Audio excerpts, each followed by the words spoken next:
Insaf, Inspirasi Sabda Gereja Kristus Raja Paroki Bajiro. Selamat pagi Bapak, Ibu, Saudara-saudari, para pencinta Insaf Berkah Dalam. Pada hari ini, Minggu 23 Mei 2021, kita bersama seluruh Gereja Universal merayakan Hari Raya Pentakosta. Sebelum memasuki permenungan, kita akan peristiwa dan juga hari raya ini, marilah terlebih dahulu kita mengawali dengan doa pembuka. Kita siapkan hati dan batin kita.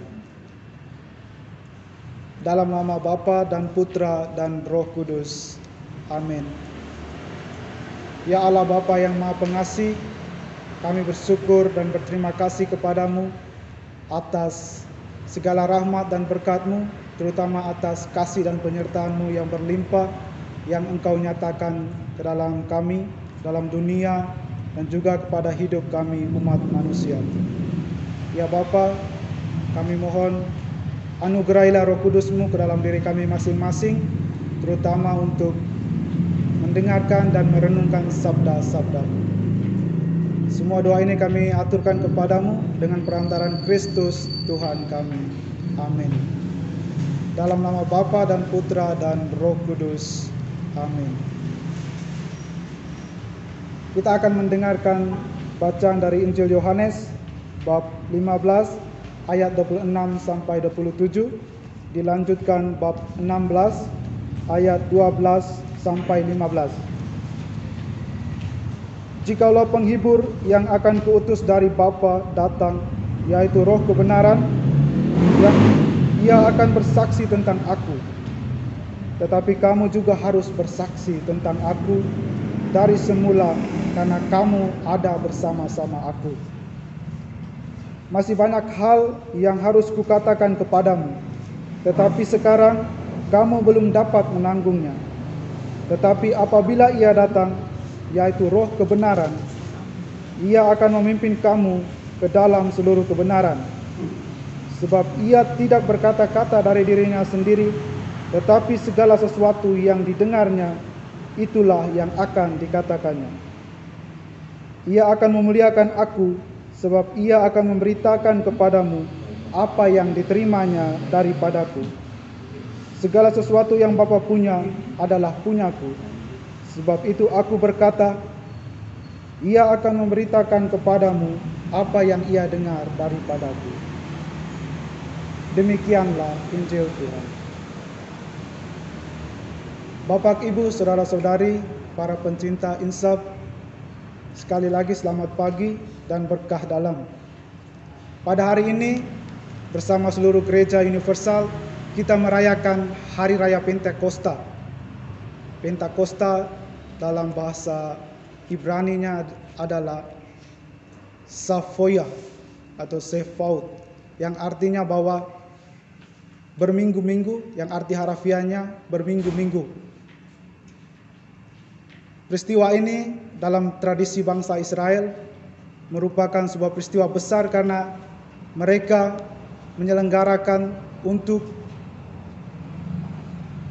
mensyukuri hasil panen yang mereka terima. Dan ini menjadi berkat yang mereka yakini berasal dari Allah sendiri.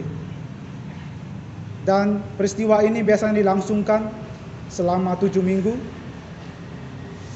Dan semua orang-orang Yahudi yang tersebar di seluruh dunia pada hari ini akan berkumpul di Yerusalem untuk merayakan peristiwa Pentakosta ini.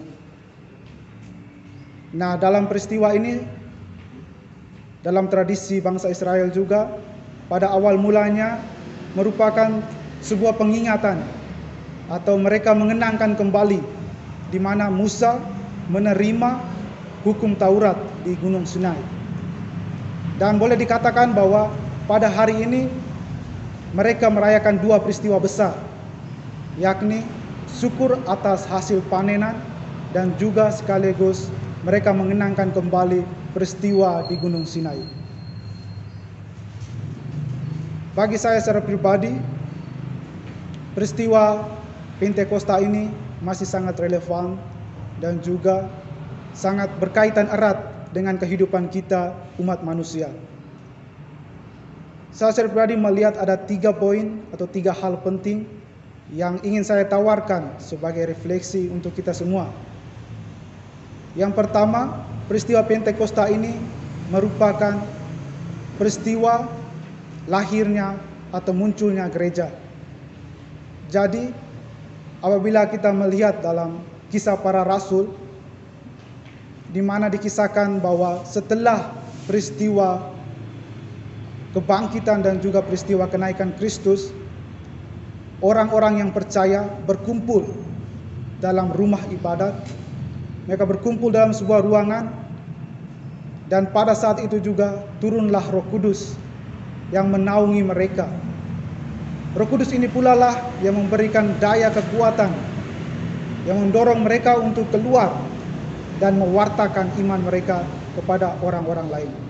Dan inilah yang gereja yakini sebagai peristiwa awal mula munculnya atau lahirnya gereja.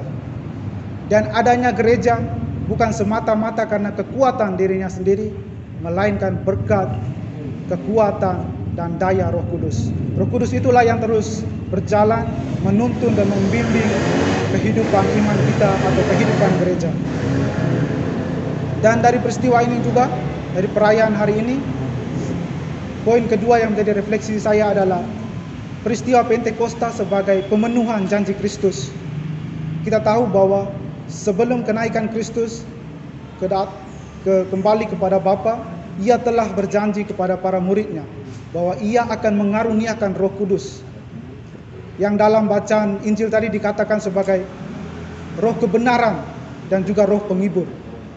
Menarik bahwa penginjil Yohanes menempatkan 2 unsur atau 2 kualitas roh ini, yakni sebagai roh penghibur dan juga roh kebenaran, karena mau menegaskan sekaligus meneguhkan para murid yang akan ditinggalkan oleh Kristus dan para murid yang akan mengalami apa yang dialami oleh Yesus sendiri, yakni penolakan dan juga kebencian dari dunia.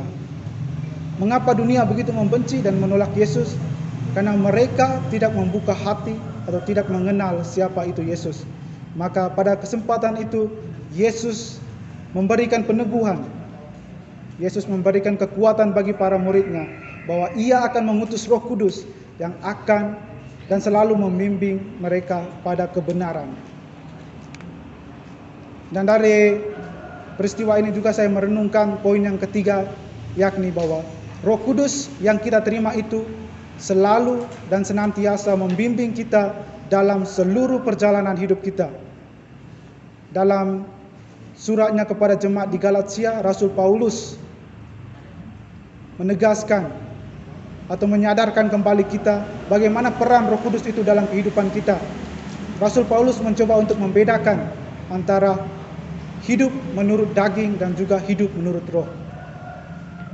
Dan yang menjadi penekanan Paulus adalah bagaimana kita sebagai orang-orang yang percaya, yang telah menerima karunia Roh Kudus itu, sepatutnya atau selayaknya harus hidup sesuai dengan apa yang dikehendaki oleh Allah melalui peran Roh Kudus dalam kehidupan kita. Ketika kita telah menerima Roh Kudus, kita akan diliputi oleh sukacita, kita akan diliputi oleh keberanian, dan juga kita dimampukan untuk mewartakan, membagikan apa yang telah kita terima itu kepada sesama dan juga kepada siapa saja yang kita jumpai dalam kehidupan kita sehari-hari. Bapak, Ibu, saudara-saudari, serta teman-teman para sahabat insaf yang terkasih, perayaan Pentakosta atau Hari Raya Pentakosta yang kita rayakan pada hari ini menyadarkan kembali kepada kita sebagai umat beriman, sebagai orang-orang yang percaya kepada Kristus, bahwa Kristus melalui Roh Kudus selalu dan senantiasa membimbing dan menemani gerejanya, selalu dan senantiasa membimbing umat-umatnya untuk selalu berada pada kebenaran. Dan dengan demikian kita semua dimampukan, kita semua didorong untuk mewartakan kasih dan kebaikan Allah itu dalam kehidupan kita, melalui tindakan-tindakan nyata kita, tindakan-tindakan konkret kita dalam kehidupan sehari-hari, khususnya di tengah situasi pandemi dan juga situasi apapun yang kita alami dalam hidup ini, kita semua dipanggil untuk menjadi saksi Kristus karena kita telah menerima dan dimampukan oleh berkat daya Roh Kudus sendiri. Semoga Tuhan melalui Roh Kudus-Nya selalu membimbing kita senantiasa gereja dalam persiaran hidup kita.